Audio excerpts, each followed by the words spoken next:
សុស្ដីអ្នកទាំងនេះយើងមកតសាច់រឿងរបស់យើងទៀតវ៉ាងលៀនបានដល់ទៅធំដោយសម្ងាត់រួចក៏បានដើរចេញពីព្រះពលានៅខាងក្រៅព្រះពលាបាយវៃពាក់អាវបោះស្វាយកំពុងតែឈរម្នាក់ឯងជាមួយនឹងបៃផ្កាមួយចំនួនបាយវៃប្រកាសជាបុរសសង្ហាម្នាក់ក៏ប៉ុន្តែនៅពេលដែលគាត់អត់នៅក្រោមព្រះព្រះទ័យគាត់មិនមែនជាបុរសនោះទេក៏ប៉ុន្តែបានបញ្ចេញនិស្ស័យជានារីដ៏ស្រស់ស្អាតម្នាក់វ៉ាងលៀនបានរក្សាចម្ងាយជាក់លាក់ពីមនុស្សម្នាក់នេះខណៈពេលគាត់បាននិយាយថាខ្ញុំឆ្ងល់ថាតើបងប្រុសទី3មកមានការអ្វីដែរបាយវៃបានបញ្ចេញនូវស្នាមញញឹមយ៉ាងស្រស់ស្អាតខណៈពេលដែលគាត់បានខំបបោមាត់ក្រោមរបស់គាត់រួចបាននិយាយថាជាការប៉ុណ្ណាខ្ញុំមកទីនេះដើម្បីនិយាយរឿងមួយចំនួនប្រាប់ទៅដល់អ្នកបងប្រុសទី7អ្នកមិនទាន់ទទួលបាននិមិត្តសញ្ញានិងសម្លៀកបំពាក់របស់អ្នកនៅឡើយនោះទេខ្ញុំមានវាសម្រាប់អ្នកហើយក៏បាននាំពួកគេមកជាមួយផងដែរជាមួយនឹងនោះគាត់បានប្រវិដេស្នារបស់គាត់ហើយថងមួយក៏បានហោះឆ្ពោះទៅកាន់វ៉ាងលៀនបានចាប់កាបូបនោះហើយបន្តស្កេនវាដោយអារម្មណ៍ទិដ្ឋភាពរបស់គាត់កាបូបនោះក៏ពិតជាមានអាវពណ៌ស្វាយពីរនិងនិមិត្តសញ្ញាពណ៌ស្វាយមួយផងដែរវ៉ាងលៀនបានតែដៃដោយគោរពរួចក៏បាននិយាយថាអរគុណច្រើនបាយវៃបានញញឹមទៅ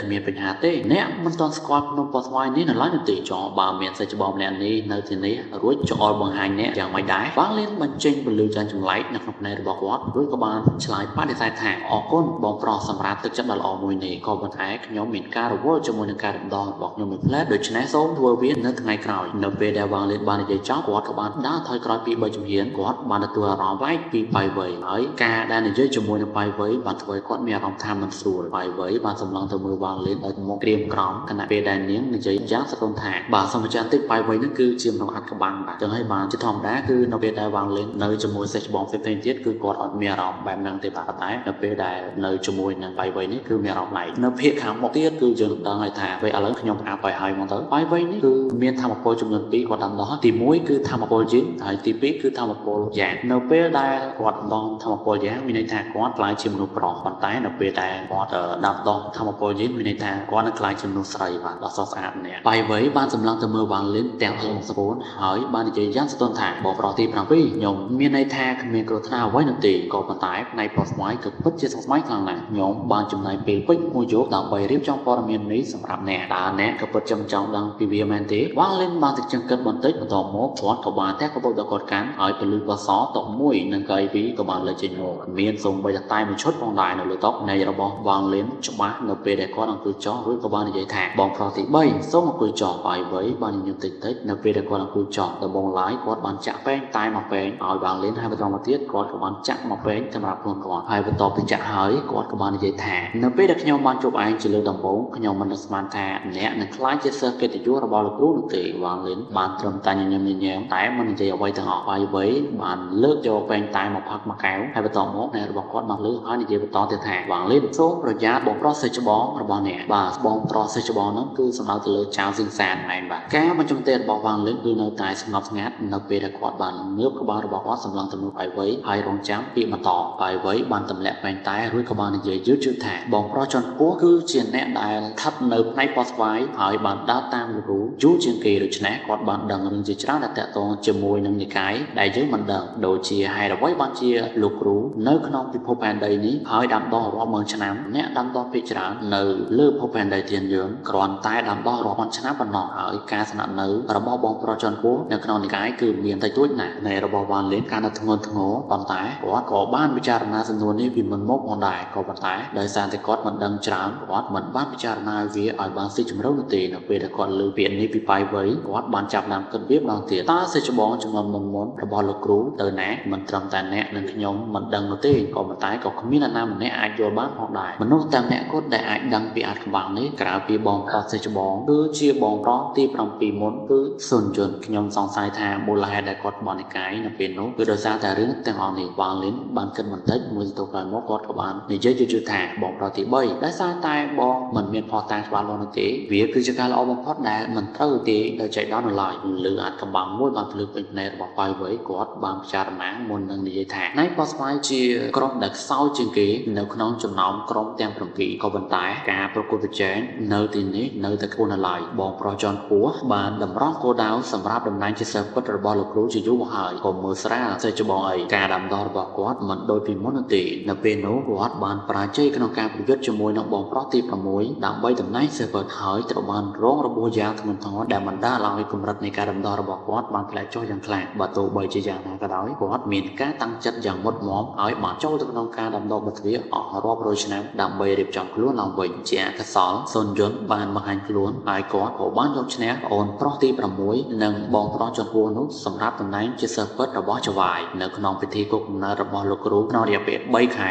ចាប់ពីពេលនេះតទៅសិស្សថ្មីនៃក្រុមផ្នែកប៉ុស្តិ៍ស្វាយនឹងត្រូវបានជ្រើសរើសរហូតដល់តែបងប្រុសទី6ត្រឡប់មកវិញអ្នកនឹងក្លាយជាមនុស្សចាស់ដែលត្រូវទាត់ចេញវ៉ាងលីនបានងក់អើបន្តិចបន្ទាប់មកគាត់ក៏បាននិយាយថាចំណងជើងសិស្សពិតទាំង7របស់ RCR គ្រាន់តែជាចំណងជើងប៉ុណ្ណោះហេតុអ្វីបានជាយើងត្រូវប្រយុទ្ធគ្នាហើយអ្វីមានការផ្ញើផ្អើលយ៉ាងខ្លាំងគាត់បានក្រឡេកទៅមើលវ៉ាងលីនជាយូរមកហើយមុននឹងសាច់ខ្លាំងៗថាវាគ្រាន់តែជាចំណងជើងមែនទេអូនប្រុសទី7តើអ្នកយល់ទេថានៅពេលដែលអ្នកខ្លាចជាសិស្សពិតម្នាក់ក្នុងចំណោមសិស្សពិតទាំង7របស់ RCR នោះអ្នកនឹងមិនត្រឹមតែមានមនុស្សរាប់ម៉ឺនអ្នកប៉ុណ្ណោះទេគ្រប់ប្រទេសដាំដោះនឹងត្រូវគោរពអ្នកហើយអ្នកនឹងមានមនុស្សរាប់មិនអស់ដែលចង់ធ្វើជាអ្នកដើរតាមរបស់អ្នកលើពីនេះទៅទៀតសិស្សពិតទាំង7អ្នកអាចមានប្រទេសដាំដោះផ្ទាល់ខ្លួនសម្រាប់ធ្វើការដាំដុះផងដែរអ្នកអាចជ្រើសរើសប្រទេសដាំដុះណាមួយក្នុងចំណោមប្រទេសនានានៅលើភពផែនដីធានយន្តដែលសូម្បីតែប្រទេសមួយក្នុងចំណោមប្រទេសដែលនៅជុំវិញពិភពនានាដែលព័ទ្ធជុំវិញពិភពធានយន្តផងដែរហើយនោះមិនមែនជាផ្នែកដ៏សំខាន់នោះបំផុតនោះទេ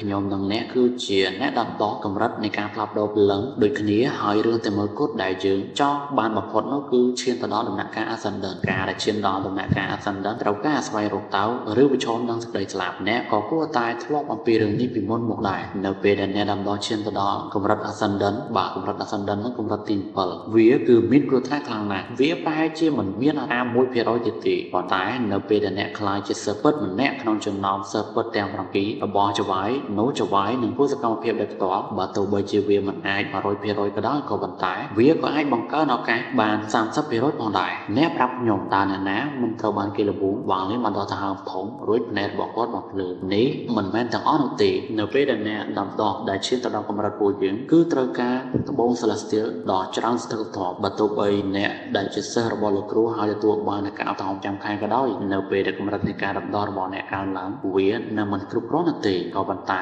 នៅពេលដែលអ្នកខ្លាចជាសិស្សពិតអ្នកក្នុងចំណោមសិស្សពិតទាំង7អ្នកនឹងអាចចូលទៅក្នុងកន្លែង stock នៃត្បូង Celestial គ្មានទីបញ្ចប់តើអ្នកនៅតែមិនល្បួងមែនទេផ្នែករបស់វ៉ាងលៀនធ្លាក់ចុះដូចគ្នានេះដែរបើអ្នកមិនខ្វល់ពីចំណងជើងនោះទេមិនខ្វល់ពីការឈានទៅដល់ដំណាក់កាល Ascendant នោះទេហើយមិនខ្វល់ពីត្បូង Celestial នោះទេតើអ្នកដឹងទេថានៅពេលដែលអ្នកខ្លាចជាសិស្សពិតម្នាក់ក្នុងចំណោម7អ្នកអ្នកនឹងទទួលបានមរតកដូនតាពិតប្រាកដរបស់លោកគ្រូមរតករបស់លោកគ្រូមិនមែនជាតៅដែលមិនច្បាស់លាស់នោះទេក៏ប៉ុន្តែវាគឺជាអក្ខរាវរត Celestial ពិតប្រាកដវើជាសិស្សពិតរយៈពេល100ឆ្នាំអ្នកនឹងទទួលបានអក្ខរាវរត Celestial ដែលមានគុណភាពទាបនេះគឺជាអក្ខរាវរត Celestial ដែលមានគុណភាពទាបពេញលេញការដែលខ្លាយជាសិស្សពិតក្នុងរយៈពេល1000ឆ្នាំនោះអ្នកនឹងទទួលបានអក្ខរាវរត Celestial ដែលមានគុណភាពទាបមួយទៀតអ្នកក៏នឹងត្រូវបានបញ្ជូនទៅសម្ព័ន្ធដាំដុះដើម្បីទៅធ្វើការដាំដុះបន្ថែមផងដែរហើយនឹងខ្លាចជាមហាអំណាចមួយនៅក្នុងពិភពដាំដុះផ្នែករបស់វ៉ាងលីនការនៅធ្ងន់ធ្ងរនៅពេលដែលគាត់បានសួរពាក្យឃ្លាថាចុះប្រសិនបើខ្ញុំខ្លាចជាសិស្សពិតក្នុងរយៈពេល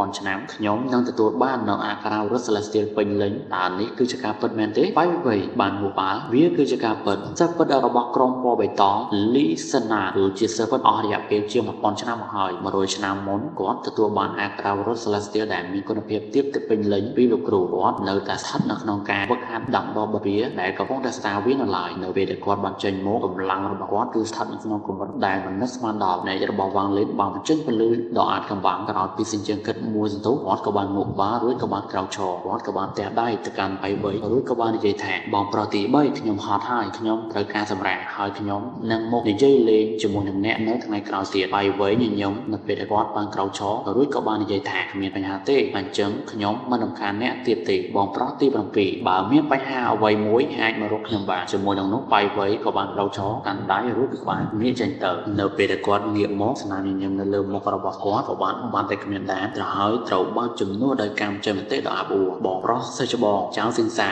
អ្នកចង់ខ្លាចជាសិស្សពិតម្នាក់ក្នុងចំណោមសិស្សពិតទាំង7ក៏ប៉ុន្តែតែតាមណាខ្ញុំបៃវៃនៅតែមានជីវិតខ្ញុំនឹងមិនឲ្យអ្នកជោគជ័យនោះទេខ្ញុំនឹងធ្វើឲ្យអ្នកបរាជ័យរាល់ពេលវ៉ាងលីនបានត្រឡប់ទៅព្រះពន្លាព្រៃប៉ស្វាយវិញហើយភ្នែករបស់គាត់បានភ្លឺពីមុនវ៉ាងលីនមិនបានដឹងអំពីតម្លៃនៃអក្ខរាវរត Celestial ពេញលេញនិងគុណភាពទាបនោះទេក៏ប៉ុន្តែបន្ទាប់ពីបាននៅជាមួយនឹងសិស្សតាណានអស់រយៈពេល1ខែនិងបាននៅរៀនអក្ខរាវរតចំនួន3វ៉ាងលីនបានទទួលការយល់ ល់ដឹងយ៉ាងស៊ីជម្រៅបន្តិចម្ដងពីអាក្រាវរត់ Celestial អាក្រាវរត់ទាំង3របស់ Sertanan បានកើតចេញពីអាក្រាវរត់ Celestial ដែលមិនពេញលេញហើយវាមានថាមពលខ្លាំងរួចទៅហើយដូច្នេះគេអាចសន្មតបានថាអំណាចនៃអាក្រាវរត់ Celestial ពេញលេញគឺមិននឹកស្មានដល់ពួក Celestial មានឥទ្ធិពលដោយសារតែហេតុផលពីរទី1កំណត់ទ្រព្យ Celestial 2គឺជាអាក្រាវរត់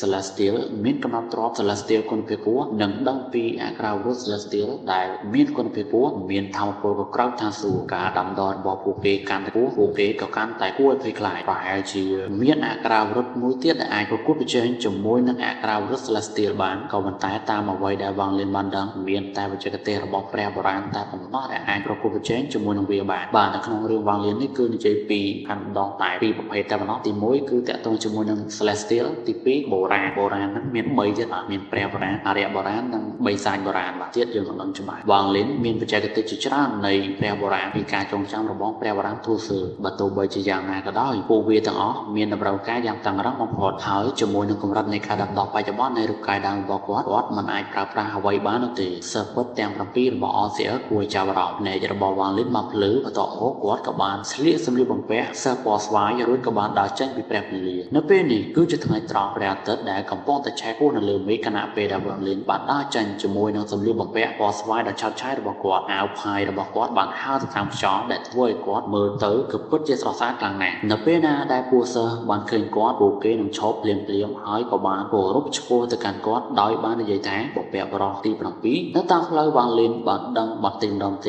នៅអ្វីដែលតាក់ទងជាមួយនិកាយវិស្នាតានសួគ៌និកាយវិស្នាតានសួគ៌នេះមិនដូចនិកាយនៅលើពិភពផែនដីសួគ៌ដែលជាកន្លែងអ្នកខ្លាំងត្រូវបានគេគោរពនោះទេដោយទៅវិញវាត្រូវបានរក្សានៅទំនៀមទម្លាប់ដើមរបស់មនុស្សចាស់ដែលតែងតែត្រូវបានគេគោរពហើយឋានៈរបស់បុគ្គលនៅក្នុងនិកាយគឺអាស្រ័យទៅលើនៅពេលដែលពួកគេបានចូលក្នុងនិកាយជាលទ្ធផលក្រៅពីនរណាម្នាក់ដូចជាវ៉ាងលៀនដែលស្រាប់តែលេចមុខចេញមកចំណាត់ឋានៈនៅទីនេះគឺមានស្ថិរភាពខ្លាំងណាស់ពីមួយចំនួនទៅមួយចំនួនដោយគ្មានបញ្ហាអ្វីឡើយនេះគឺជាមូលហេតុបើទោះបីជាសុនយន្តបានខ្លាចជាសិស្សពិតម្នាក់ក្នុងចំណោមសិស្សពិតទាំង7របស់ OCR ក៏ដោយក៏ប៉ុន្តែគាត់នៅតែហៅចៅសិង្សាថាជាបងប្រុសជនពូនៅពេលដែលពួកគេបានជួបគ្នាផងដែរតំបន់ផ្នែកពណ៌ស្វាយមានទំហំធំណាស់គាត់បានពិនិត្យមើលតំបន់នេះជាច្រើនដងដូច្នេះគាត់មិនស្គាល់ផ្លូវនោះទេគោលដៅរបស់គាត់លើកនេះគឺជាព្រះពន្លាកំណប់របស់កងពណ៌ស្វាយវិមាននេះគឺជាកន្លែងដែលពួកសិស្សកងពណ៌ស្វាយទាំងអស់ទទួលបានថ្នាំគ្រាប់និងត្បូង Celestial នេះគឺជាកន្លែងដែលបៃវៃបានទទួលនិមិត្តសញ្ញានិងសម្លៀកបំពាក់របស់វ៉ាងលៀនក្នុងនាមជាសិស្សរបស់ OCR គាត់នឹងទទួលបាននូវសិទ្ធិពិសេសដូចជាការឧបត្ថម្ភប្រចាំខែនៃត្បូង Celestial គាត់បានសម្រេចចិត្តមកទីនេះបន្ទាប់ពីទទួលបានដំណឹងពីបៃវៃបើសិនបើខ្ញុំចង់ប្រកួតប្រជែងដណ្ដើមតំណែងជាសិស្សពិតម្នាក់ក្នុងចំណោមសិស្សពិតទាំង7របស់លោកគ្រូនោះការរំដោះរបស់ខ្ញុំត្រូវតែឈានទៅដល់ដំណាក់កាលកណ្ដាលនៃការផ្លាស់ប្ដូរព្រលឹងនៅលើភពផែនដីធានយន្តខ្ញុំវ៉ាងលីននឹងក្លាយជាមនុស្សដែលខ្លាំងបំផុតនិងមានឥទ្ធិពលបំផុតនៅទីនេះដោយសារតែរឿងនោះខ្ញុំចង់ឃើញតើខ្ញុំអាចឡើងទៅដល់កម្រិតណានៅក្នុងនិកាយវាសនាឋានសួគ៌នេះដែលណាខ្ញុំមិនឆ្លងកាត់បន្ទាត់ខ្សែក្រោមរបស់លោកគ្រូនោះទេខ្ញុំនឹងអាចធ្វើអ្វីៗបានគ្រប់យ៉ាងតាមដែលខ្ញុំចង់ព្រះពន្លាកំណប់ស្ថិតនៅចំកណ្ដាលនៃផ្នែកពណ៌ស្វាយនៅលើកំពូលភ្នំ16ព្រះពន្លានេះមានកម្ពស់សរុបចំនួន9ជាន់ហើយនៅពេលដែលមើលពីចម្ងាយថាមពលខាងវិញ្ញាណដ៏ក្រាស់ដែលវាបំចេញមើលទៅក៏ដូចជាឆាតគ្របនៅដល់មេឃព្រះពន្លានេះធ្វើអំពីត្បូងពណ៌បៃតងហើយនៅខាងក្រៅអគារវាបំបញ្ចេញអារម្មណ៍បែបបុរាណដែលហាក់ដូចជាវាត្រូវបានសម្អាតដោយពេលវេលារាប់អានវ៉ាល់ពណ៌បៃតងពី3កំពុងតែដោះចេញពីស្នាមប្រេះនៃក្បឿងពណ៌បៃតងហើយវាបានគ្របដណ្ដប់ផ្នែកខ្លះនៃអគារនោះនៅគ្រប់ផ្នែកដើមនៃវ៉ាល់នេះមានការពណ៌ស្វាយដែលបញ្ចេញនូវក្លិនក្រអូបដែលអាចអង្រួនបេះដូងមនុស្សម្នាក់បានមានការបង្កើតដ៏ធំមួយស្ថិតនៅខាងក្រោមព្រះពន្លាការបង្កើតនេះបានពង្រីកពីពេញវេទិកាទាំងមូលដោយមានព្រះពន្លាកំណប់ស្ថិតនៅកណ្ដាលរបស់វាពីចម្ងាយការបង្កើតនេះមើលទៅក៏ដូចជាយេននិងយ៉ាងប្រសពគ្នាបង្កប់បានជាភាពវឹកវរវាក៏មានចំហាយតពលដ៏មានឥទ្ធិពលចំនួន3នៅក្នុងការបង្កើតដែលហាក់បីដូចជាកំពុងតែព្យាយាមបំបែកចេញពី ពីវាចំហាយធម្មពលទាំង3នេះបានបង្កើតបានជាស្នាមពណ៌សចំនួន3ដែលអតិក្នុងការបង្កើតក៏ប៉ុន្តែចម្លែកបន្តិចនោះគឺថាពួកគេមិនដែលប៉ះគ្នាទៅវិញទៅមកនោះទេបច្ចុប្បន្នមានមនុស្សម្នាក់កំពុងអង្គុយនៅក្នុងទីតាំងផ្កាឈូកក្រៅខាងក្រៅព្រះពលាកំណប់បុគ្គលម្នាក់នេះគឺជាបរិសុទ្ធវ័យកណ្ដាលស្លៀកសម្លៀកបំពាក់ពណ៌ខ្មៅចិញ្ចើមដូចជាដាវស្បែកសដូចជាត្បូងទទឹមក៏ហើយពុកចង្ការរបស់គាត់ហូរទៅតាមខ្យល់ដែលដល់ឲ្យគាត់នៅខ្យល់អាកាសនៃឋានសួគ៌ការដាំដុះរបស់មនុស្សម្នាក់នេះត្រូវបានលះបង់ទាំងស្រុងលុះត្រាតែមាននរណាម្នាក់ដែលមានកម្រិតនៃការដាំដុះគូជាងនេះវាគឺជាការលំបាកណាស់ក្នុងការដែលមើលពីកម្រិតនៃការដាំដុះរបស់បុគ្គលម្នាក់នេះគាត់បានអង្គុយនៅទីនោះដោយទឹកមុខងប់ស្ងាត់ដែលហាក់បីដូចជាគ្មានអ្វីនៅក្នុងโลกនេះឥឡូវនេះការយកចិត្តទុកដាក់របស់គាត់គឺផ្ដោតទៅលើវត្ថុមួយដែលកំពុងតែព្យួរនៅលើក្បាលរបស់គាត់នៅពីលើក្បាលរបស់បុគ្គលដែលកំពុងតែអង្គុយនោះមានដាវប្រវែង7 ហ្វីតមួយដាវមានពណ៌បៃតងទាំងស្រុងដែលបង់បញ្ចេញនូវពន្លឺយ៉ាងត្រទន់នៅខាងក្រោមពន្លឺថ្ងៃទីនៅជុំវិញត្រូវបានគ្របដណ្ដប់ទៅដោយពន្លឺពណ៌បៃតងនេះដោយបានលាបពណ៌អ្វីៗនៅជុំវិញវាតែខ្លះដូចជាពន្លឺពណ៌បៃតងវ៉ាងលៀន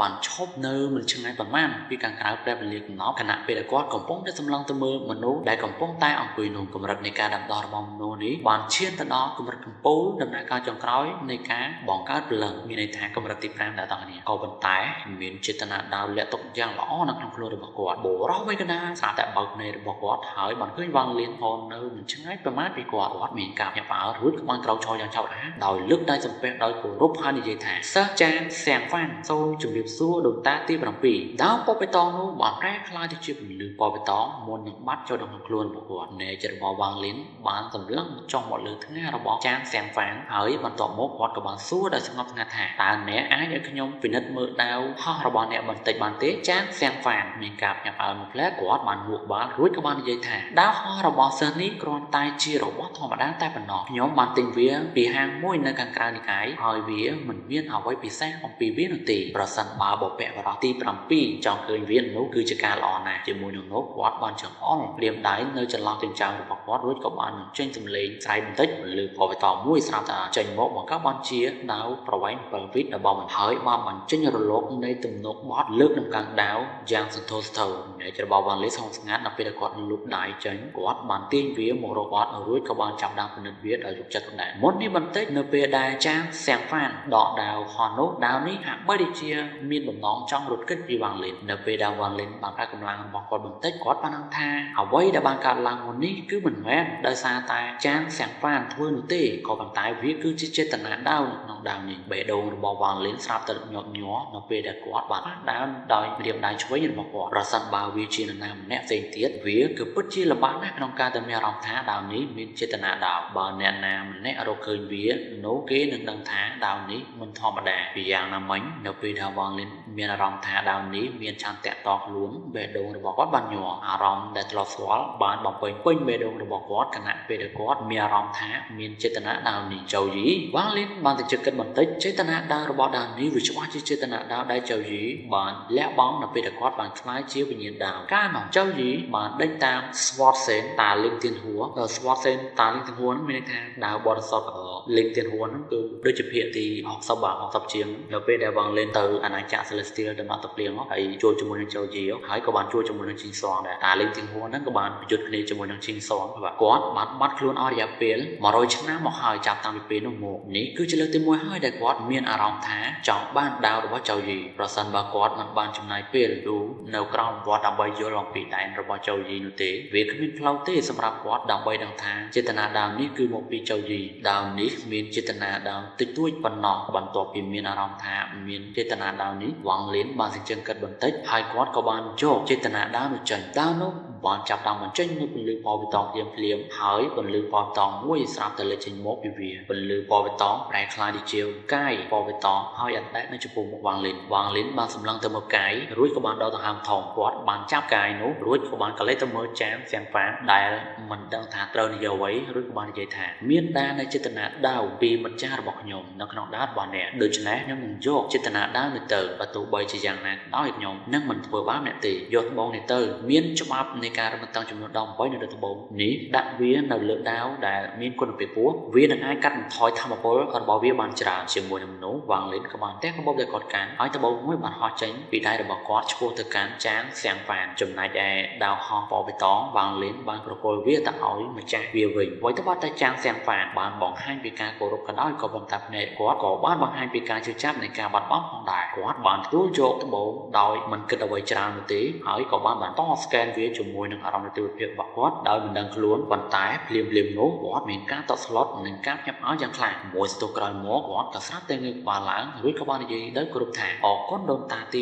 7ចាងសៀងហ្វានបានដាំដុះជាយូរមកហើយគាត់ក៏បានជួបរងច្រើនផងដែរដូច្នេះគាត់អាចប្រាប់បានភ្លាមថាការរំតឹងទាំង18នេះមិនសម័យនោះទេការរំតឹងទាំង18នេះគឺសុទ្ធតែជាការរំតឹងលើការវិប្រហារហើយអ្វីដែលកម្រជាងនេះទៅទៀតនោះគឺថាពួកគេអាចដាក់លើគ្នាទៅវិញទៅមកបានចាងសៀងហ្វានទប់អារម្មណ៍រំភើបនៅក្នុងចិត្តគាត់ប្រាថ្នាថាគាត់នឹងអាចចូលទៅក្នុងការដាំដុះបិទវាឥឡូវនេះហើយបានដាក់ការរំតឹងចំនួន18នោះទៅលើដើមភ្លាមនោះគាត់នឹងមិនត្រូវខ្លាចអ្នកបង្កើតឡើងដំណាក់កាលចុងក្រោយនោះឡើយការរំតឹងទាំង18នេះវាគ្រាន់តែជាការរំតឹងពីក្រុមដែលវ៉ាងលិនបានសិក្សាពីមុខចម្បាំងរបស់យន្តជាជឿប៉ុណ្ណោះទាំងនេះមិនគ្រប់គ្រាន់សម្រាប់ឲ្យទង់ច្បាប់នៃការហាមឃាត់របស់គាត់បានឈានទៅដល់ដំណាក់កាលបន្ទាប់នោះទេវ៉ាងលិនមិនបានចាត់ចែងពេលណាមួយនៅឡើយខណៈពេលដែលគាត់សួរដោយផ្ទាល់ថាខ្ញុំមកទីនេះដើម្បីយកត្បូង Celestial របស់ខ្ញុំចាងសៀងហ្វានងក់ក្បាលយ៉ាងលឿនហើយបាននិយាយថាបុព្វបុរសទី7អ្នកអាចទទួលបាន100ត្បូង Celestial ជារៀងរាល់ខែផ្ដល់ឲ្យខ្ញុំ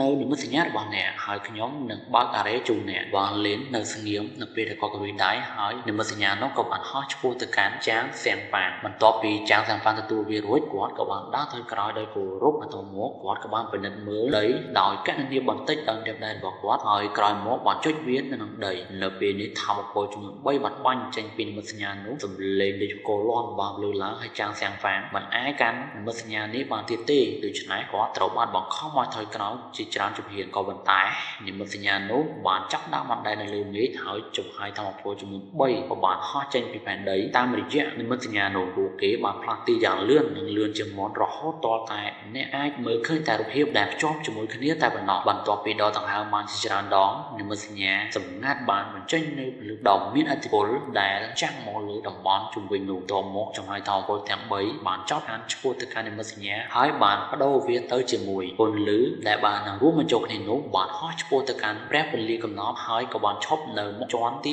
7ហើយក៏បានប្រែក្លាយជាច្រកវានៃពន្លឺដ៏ធំមួយចាងសៀងហ្វានបាននិយាយយ៉ាងរ៉ាថាបុព្វបុរសទី7សូមចូលដោយគ្មានពីអ្វីសោះវ៉ាងលិនបានដើរទៅមុខចាប់និមិត្តសញ្ញាសម្ងាត់នោះរួចក៏បានហោះឆ្ពោះទៅជាន់ទី7វាពន្លឺនេះក៏ពិតជាមានឥទ្ធិពលនៃអារ៉េបាទអារ៉េហ្នឹងគឺ teleport សម្រាប់ទេពីកន្លែងមួយទៅកន្លែងមួយនៅពេលដែលវ៉ាងលិនបានដើរចូលទៅក្នុងនៃរបស់គាត់ព្រើនៅពេលដែលគាត់ហើយនៅពេលដែលគាត់អាចមើលឃើញយ៉ាងច្បាស់ម្ដងទៀតគាត់ស្ថិតនៅក្នុងពិភពលោកដែលអាចប្រៀបបានទៅនឹងអាណាចក្រ Celestial កន្លែងនេះពោពេញទៅដោយក្លិនការទឹកថ្លាហូរកាត់ដោយខ្សែទឹកវាពេញផ្ទៃមេឃគ្របដណ្ដប់ទៅដោយពពក7ពណ៌ហើយវាមានសក្រាលមកម្ដងមកកានៅពេលនេះពពក7ពណ៌បានប្រមូលក្នុងគ្នាយ៉ាងលឿននៅលើមេឃបង្កើតបានជារូបមួយវ៉ាងលិនមិនអាចមើលមកពិតប្រាកដរបស់ទូរលេខនេះបានទេក៏ប៉ុន្តែរលកនៃថោកខាងវិញ្ញាណ Celestial បានមកពីវានិមិត្តឲ្យនិមិត្តសញ្ញាសម្គាល់របស់អ្នកសំឡេងដ៏ចាមួយបានចេញពីរូបជាតិនេះនៃរបស់វ៉ាងលិនសម្រាប់សញ្ញាដល់ពេលគាត់បានបោះនិមិត្តសញ្ញាទៅនិមិត្តសញ្ញានោះបានហោះយ៉ាងលឿនឆ្ពោះទៅកាន់រូបជាតិនោះនិមិត្តសញ្ញានោះបានចូលទៅចិត្តនៅពេលដែលនិមិត្តសញ្ញានោះបានចូលទៅចិត្តវាក៏បានដួលរលំប្រែក្លាយទៅជាពន្លឺពណ៌មាសហើយបានរលាយចូលទៅក្នុងយក្សនោះមិនយូរប៉ុន្មានយក្សក៏បាននិយាយម្ដងទៀតសិស្សទី7ផ្នែកបោះស្វាយនឹងមិនបានដកត្បូង Celestial អស់រយៈពេល103ឆ្នាំហើយតើអ្នកចង់យកវាទាំងអស់ក្នុងពេលតែមួយដែរឬទេវ៉ាងលិនមានការភ្ញាក់ផ្អើលយ៉ាងខ្លាំងបើទោះបីជាមានកម្លាំងផ្លូវចិត្តក៏ដោយក៏ប៉ុន្តែគាត់មិនអាចជួយបានអ្វីឡើយក្រៅពីតក់ស្លុតអត់បានដកដង្ហើមធំឬក៏បាននិយាយថាខ្ញុំចង់ដកវាទាំងអស់សរុបចំនួន123,600ត្បូង Celestial នៅពេលដែលសំឡេងរបស់យក្សនោះបានលឺឡើងនោះត្បូង Celestial រាប់បានអស់បានហោះចេញពីខ្លួនរបស់យក្សនោះហើយបង្កើតបានជាមុំតូចនៅចំពោះមុខវ៉ាងល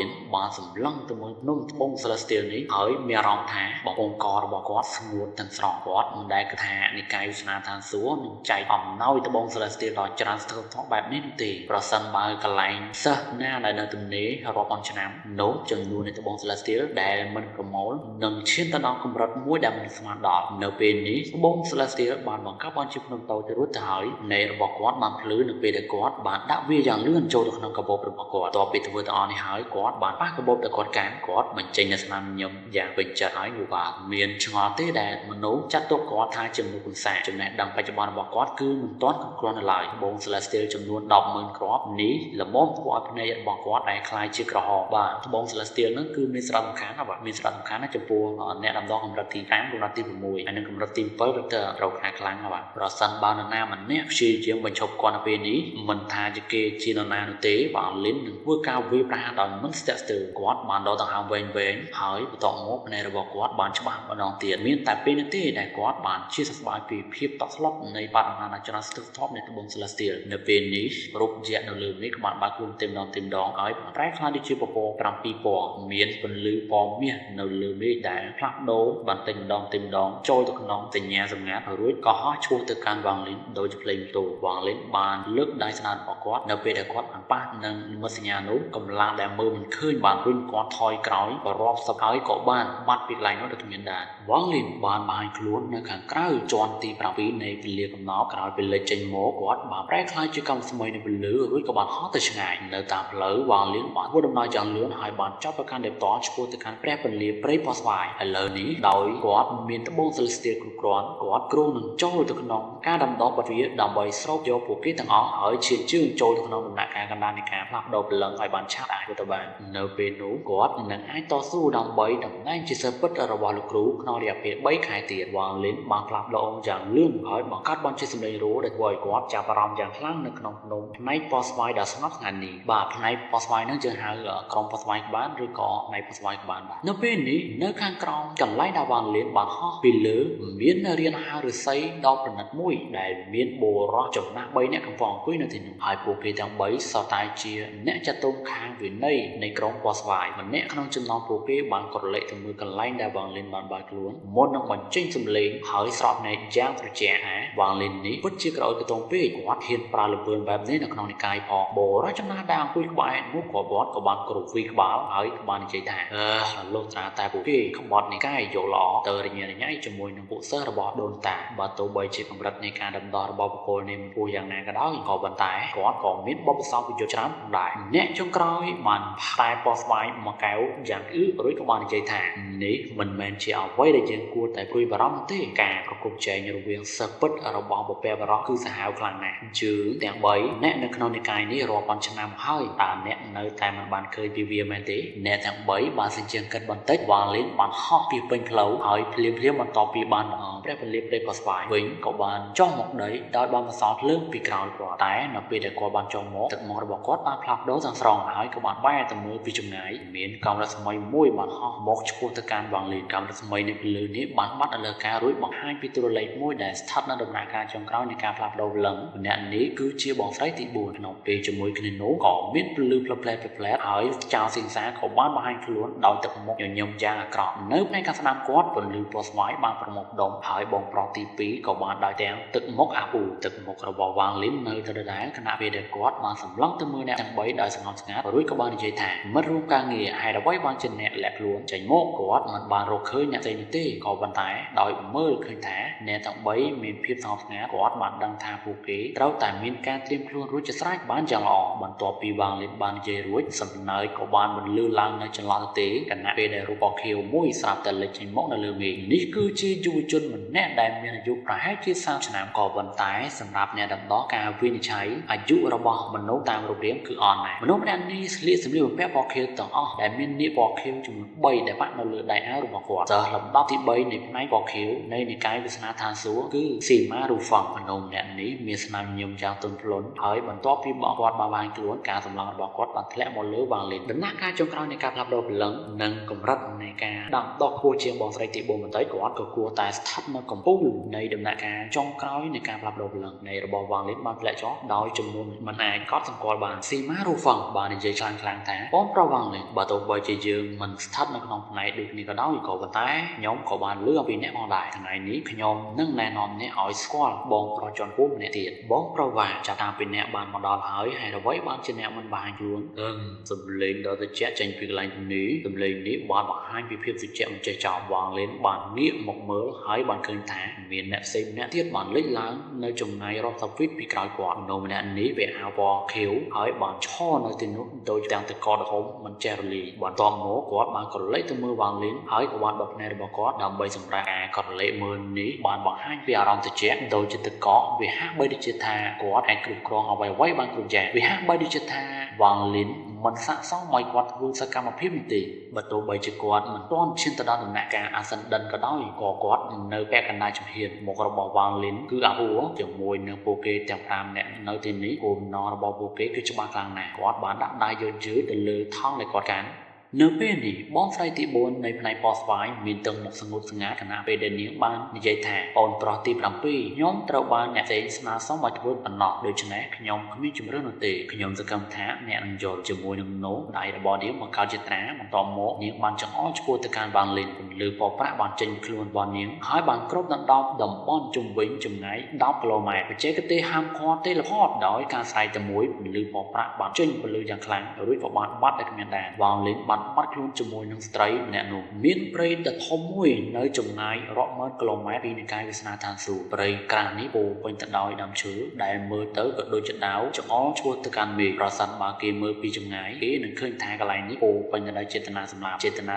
ដែលកំបាំងត្រូវបានបញ្ចេញពីថ្មអណ្ដាតភ្លើងដ៏ធំនៃចេតនាសម្លាប់នៅពេលនេះរលកនៃពន្លឺពណ៌ប្រាក់ស្រាប់តែលេចចេញមកពីលើព្រៃពន្លឺពណ៌ប្រាក់នេះកាន់តែខ្លាំងឡើងរហូតដល់វាគ្របដណ្ដប់លើផ្ទៃដី10គីឡូម៉ែត្រកន្លែងនេះគឺស្ងាត់ខ្លាំងណាស់នៅកណ្ដាលពន្លឺពណ៌ប្រាក់មានទូរលេខ2បានលេចចេញមកពួកគេគឺជាប្រុសម្នាក់និងស្រីម្នាក់នារីរូបនេះគឺស្រស់ស្អាតខ្លាំងណាស់ដែលពាក់អាវពណ៌ស្វាយដែលធ្វើឲ្យនាងមើលទៅក៏ដូចជា Celestial សក់ពីក្រោយរបស់នាងបានហូរទៅតាមខ្យល់ដែលធ្វើឲ្យនាងមើលទៅគឺស្រស់ស្អាតខ្លាំងណាស់បុរសនោះក៏ពាក់អាវពណ៌ស្វាយផងដែរក៏បន្តាភ្នែករបស់គាត់ត្រជាក់ខ្លាំងគាត់បានឈរនៅទីនោះដូចជាដើមឈើមួយដ៏ហួសដាច់សញ្ញានិងអស្ចារ្យនៃរបស់វ៉ាងលីនបានភ្លឺនៅពេលដែលគាត់បាននិយាយទៅស្ងាត់ថាបច្ចេកទេសហាមឃាត់របស់បងស្រីទី4គឺពិតជាតេទៀងផ្នែករបស់ខ្ញុំខ្លាំងណាស់នៅពេលដែលនាងប្រាំបច្ចេកទេសនេះពីមុនវ៉ាងលីនអាចមានអារម្មណ៍ច្បាស់ថាចន្លោះដែលនៅជុំវិញនោះបានប្រែក្លាយជាវត្ថុរាវដែលធ្វើឲ្យគាត់មិនអាចសូម្បីតែប៉ាទីទៅខាងក្រៅបានក្រៅពីរឿងទាំងអស់នេះមានចេតនាសម្លាប់ដ៏ខ្លាំងក្លាចេញពីមនុស្ស4នាក់ដែលបានចាក់សោទៅលើវ៉ាងលីនប្រសិនបើគាត់ព្យាយាមផ្លាទីចេតនាសម្លាប់ទាំង4នេះនឹងធ្វើការវាយប្រហារគាត់ភ្លាមៗចេតនាសម្លាប់ទាំង4នាក់នេះបានមកពីចៅសិង្សាបងប្រុសទី2និង2នាក់ទៀតមកពីផ្នែកពណ៌ខៀវគោលដៅរបស់ពួកគេមិនមែនដើម្បីសម្លាប់វ៉ាងលីននោះទេក៏ប៉ុន្តែដើម្បីបង្ក្រាបគាត់ដោយមានមនុស្សជាច្រើនអ្នកធ្វើសកម្មភាពក្នុងពេលតែមួយវ៉ាងលីនមិនហ៊ានប្រព្រឹត្តដោយមិនប្រុងប្រយ័ត្ននោះទេដូច្នេះគាត់គ្រាន់តែឲ្យនាងបញ្ជូនគាត់តាមរយៈ teleport ប៉ុណ្ណោះបងស្រីទី4បាននិយាយយឺតៗថាប្រសិនបើបងប្រុសទី7ចាំអារម្មណ៍នឹងអក្ខរាវរុទ្ធនេះខ្ញុំនឹងបង្រៀនអ្នកនៅពេលអ្វីៗត្រូវបានបញ្ចប់បើទោះបីជាយ៉ាងណាក៏ដោយឥឡូវនេះខ្ញុំសង្ឃឹមថាអ្នកនឹងស្ងប់ស្ងាត់ក្នុងការដាំដុះប័ណ្ណទ្វារនៅទីនេះរយៈពេល3ឆ្នាំក្នុងរយៈពេល3ឆ្នាំខ្ញុំនឹងមកដល់ឡើងនេះទឹកមុខរបស់វ៉ាងលីននៅទៅដដែលនៅពេលដែលគាត់បានមើលជុំវិញហើយកន្លែងនេះត្រូវបានហូបវត្តដល់ទាំងថ្មដែលអាចកំបាំងដែលមានឆ្លាក់លើពួកគេបើគេមើលពីលើគេនឹងឃើញយ៉ាងច្បាស់ថាវាគឺជាការរឹងតឹងតើបងស្រីជាន់ខ្ពស់គិតថាការរឹងតឹងនេះអាចចាប់ខ្ញុំបានមែនទេនៃរបស់វ៉ាងលីនបានភ្លឺហើយគាត់បានគ្រវីដែលស្ដាប់របស់គាត់ពលឺពណ៌សមួយបានលេចចេញមកហើយប្រែបានជាដាវវ៉ាងលីនបានចាប់ដាវហើយបានកាប់វាទៅលើថ្មដោយគ្មានមេត្តាក៏ប៉ុន្តែមុននឹងដាវនោះហោះបានចម្ងាយ100 feet ពីវាបានបន្ថយល្បឿនហើយបានបំបែកទៅជាដុំនៃពលឺរួចក៏បានបាត់ខ្លួនវ៉ាងលីនបានមកបាលសិស្សប្អូនការដាក់កំហិតនេះត្រូវបានដាក់ដោយបងប្រុសចំពោះដោយខ្លួនឯងលោកត្រាតែគាត់មានទំនុកចិត្តមានផ្លូវដែលគាត់ទៅឲ្យអ្នកនៅទីនេះនោះទេដូច្នេះកុំខ្ជិលខ្ជាយធម្មពលរបស់អ្នកបងស្រីទី4បានដល់លហំធំនៅពេលដែលនាងបានទៅខាងក្រៅពន្លឺភ្លើងពណ៌ប្រាក់នោះនាងបានងាកមកមើលវ៉ាងលីនយ៉ាងមានអត្ថន័យមុននឹងនិយាយថាបងប្រុសចំពោះការពេញចិត្តដែលខ្ញុំជំពាក់អ្នកពីអតីតកាលត្រូវបានសងវិញហើយចាប់តាមពីពេលនេះតទៅមានទំនាក់ទំនងរវាងយើងទៀតទេជាមួយនឹងនោះនាងក៏បានហោះត្រឡប់ទៅកាន់និកាយវាសនាឋានសួគ៌វិញភ្នែករបស់វ៉ាងលីនបានភ្លឺនៅពេលដែលគាត់បានសម្លឹងទៅមើលរូបរបស់នាងបានបាត់បន្តិចដងភ្នែករបស់គាត់កាន់តែត្រជាក់ខ្លាំងហើយបន្ទាប់មកគាត់ក៏បានយកដាវ Celestial ចេញដោយវាយតែមួយកម្លាំងដាវបានលេចចេញមកច្រើនពេកហើយបានធ្លាក់មកលើថ្មក្បែរនោះបូមពីដំបូងធម្មពលដាវមានធម្មពលដ៏ខ្លាំងក៏ប៉ុន្តែនៅពេលដែលវាហោះកាន់តែឆ្ងាយវាក៏កាន់តែខ្សោយទៅបន្ទាប់ពី3ដង្ហើមវាបានបាត់ទាំងស្រុងវ៉ាងលីនបានជិះជើងគាត់បន្តិចមុននឹងហោះទៅកាន់មេឃដទាល់នៅពេលដែលគាត់ហោះឡើងគាត់អាចមានអារម្មណ៍ថាមានកម្លាំងខ្លាំងមួយដែលរារាំងគាត់មិនឲ្យហោះឡើងគួរជាងមុនកម្លាំងនេះកាន់តែខ្លាំងឡើងដូចជាមេឃកំពុងសង្កត់មកលើគាត់មិនត្រឹមតែមិនចោះចាញ់នោះទេក៏ប៉ុន្តែគាត់បានចេញជំនួយក្រហើមរួចក៏បានហោះកាន់តែលឿនគាត់បានបាញ់ចេញជាច្រើន100 feet បន្ថែមទៀតនៅពេលនេះពីជំ ចម្ងាយគេអាចមើលឃើញតែរូបស្វាយកំពុងតែហោះហើរពីពេញទីមេឃនៅលើព្រៃក៏ប៉ុន្តែពន្លឺបបប្រាក់នៅតែស្ថិតនៅលើមនុស្សនោះនៅពេលដែលអ្នកនោះហោះបន្ថែមទៀតពន្លឺបបប្រាក់បានចាប់ដើមផ្លាស់ប្ដូររូបរាងជាមួយនឹងគាត់រហូតដល់វាមានរាងជាពងក្រពើដ៏វែងសរសៃឈាមលេចឡើងនៅលើថ្ងាសរបស់វ៉ាងលីនបន្ទាប់មកគាត់បំចេញនៃក្រហមហើយបានចោទប្រកាន់ទៅមុខបន្ថែមទៀតឥឡូវនេះកម្លាំងដែលមកពីលើខ្លួនគាត់គឺស្មើទៅនឹងថោពតពេញលេញនៃអ្នកដំណើរដំណាក់កាលចុងក្រោយនៃការផ្លាស់ប្ដូរព្រលឹងមុខរបស់វ៉ាងលីនប្រែជាស្លេកហើយរាងកាយរបស់គាត់បានត្រឡប់មកវិញដូចជាអាចកាយគាត់បានហោះឆ្ពោះទៅដីនងលពើនឹងស្មានដល់ដូចជាខ្លែងដាច់ខ្សែក៏ប៉ុន្តែនៅពេលដែលគាត់ជិតដល់ដីរាងកាយរបស់គាត់ស្រាប់តែឈប់ហើយក៏បានឈរនៅលើថ្មនោះរួចក៏បានសម្លឹងទៅមុំមេឃដោយទឹកមុខអបអួរគាត់បានសេចក្ដីគិតដោយស្ងៀមស្ងាត់មួយសន្ទុះក្រោយមកគាត់បានប៉ះកបោទៅគាត់កាន់ហើយដាវ Celestial ក៏បានហោះចេញមកវ៉ាងលេនបានចង្អុលទៅមកលូលីកូ